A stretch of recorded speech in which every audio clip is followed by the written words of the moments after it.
Hello mga kasarap! Isang mapagpalang araw po sa ating lahat. For today's Karinderya serye ay hapon na. Nung kumuha ako ng mga video ng mga oras na to ay actually ngayong hapon lang yan at si Neni nga ay pauwi na. Dahil maaga siyang pumasok at ngayon ay maaga siyang uuwi dahil hindi siya mag-overtime. So, magpapaalam ka ba yung ating tagline na babayi?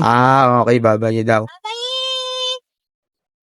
So, ayun mga kasarap, pauwi na si Nene and then chinek ko yung ilaw at bukas dahil pinabuksan ko na kay Geng. Ayun yung pamangkin ko na si Marga nangungulit tatutuwa siya sa motor. Actually, nandiyan si Marga dahil may lakad sila ni Malditz. Si Malditz pumasok pero half day lang. Gawa ng siya raw ay aalis at may lakad daw sila. So mga kasarap, mga oras na to ay hapon. Sinadya kong kumuha na ng video ng hapon na wala masyadong customer and then para makakuha ako ng malaya ng video. Actually, hindi naman tungkol sa video ang sasabihin natin. Ops, ayan si Malditz. Nagpipiling na naman siya. Naglalaro na naman siya ng ganda-gandahan. Ay, nako Malditz. May lakad daw siya. Isasama niya si Marga. So, mga kasarap, kung napansin nyo ay medyo ilang araw din ako hindi nakapag-upload ng long form video. Halos puro reels ang ina-upload ko. Saka medyo nawawala na naman tayo sa limelight. So, mga kasarap, mga oras na to ay hapon. Ang customer ay sadyang wala pa dahil patay ang oras niyan So, mag-share ko lang sa inyo mga kasarap, bali siguro bawat isa sa atin ay dumadaan sa mga pagsubok. Pagsubok na sabi nga ay daanan lang, hindi natin dapat tambayan at lilipas din yan. Siguro ang ginagawa ko pagka ganun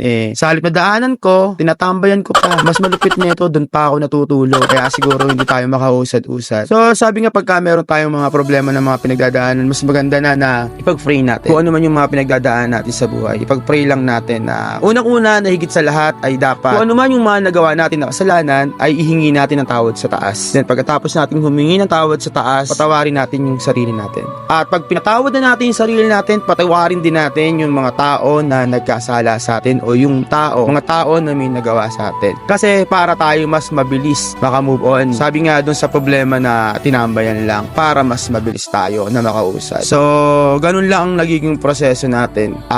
Humingi ng tawad, patawarin na sarili, magpatawad para makausad at ibaba ang lahat ng mga extrang baggage natin sa buhay. Sabi nga, total naman nagmamahal na araw. Si Kristo nga ay nagpasa ng krus. So, sabi nga doon sa Bible ay yung nagawa na ng Diyos ay hindi na po pwedeng gawin ng tao. Tulad ng pagpapasa ng krus at saka pagpapako. Kasi nagawa na niya. Ginawa na niya yon para sa atin. So, siguro ako dumating ako sa punto na parang may pasan akong krus. Ang masama lang sa akin tatlo ang pasan kong krus, baka siguro mas mabigat. Dahil tatlo ang pasan nating krus, kailangan nating ibaba isa-isa para gumaan yung dala natin. Dahil sabi nga, hindi naman ako Diyos at hindi ko naman pwedeng gawin na yung gawa ng Diyos na magpasa ng krus at magpapako sa krus. So siguro proseso, ibababa natin isa-isa. Sabi ko tatlo ang pinasan ko na krus, ibaba natin isa-isa ang mga krus na pasa natin. Hanggang sa maging dalawa, hanggang sa maging isa, hanggang sa mawala na. So siguro ganun lang ang proseso pag may problema tayo. Higit sa lahat ay huwag natin kalimutan na mag-pray. Mag-pray tayo na mag-pray. Sabi nga dun sa laki kong tagline na sinasabi na lahat pwede pero hindi lahat dapat. Na sana ay magawa ko na rin ng tama para dire-diretso na rin tayo. Tsaka sa buhay talaga natin kailangan natin magbaba ng extra baggage para makausad tayo. Diretso sa kung ano man ang tinatahak natin. Concentrate, magpasalamat sa mga tao na nandyan, sa family natin, sa mga tao na handang tumulong sa atin, sa ating pamilya at tsaka sa ating mga tunay na kaibigan na laging nandyan para sa atin no matter what. So mga kasarap, ma-share ko lang. Siguro talaga mas maganda nga yung wala tayong kinikimkim na galit sa dibdib natin, sa puso natin para tumakbo ng maayos yung ating isip sa kung ano ang plano natin.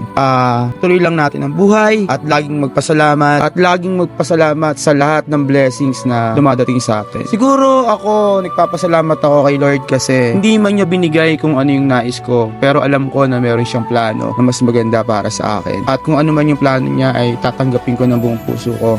At pangahawakan ko ang pananampalataya ko, ang faith ko, na kahit na anong trials, pagsubok ang dumating sa akin, sa aking pamilya, dito man sa Reason Eatery ay kakayahin namin lampasan. Basta sama-sama kami at nandyan yung faith namin kay God. So yun lang mga kasarap, na share ko lang maliit na problema lang naman pero okay. Maraming salamat at lagi natin tandaan na lahat pwede pero hindi lahat dapat.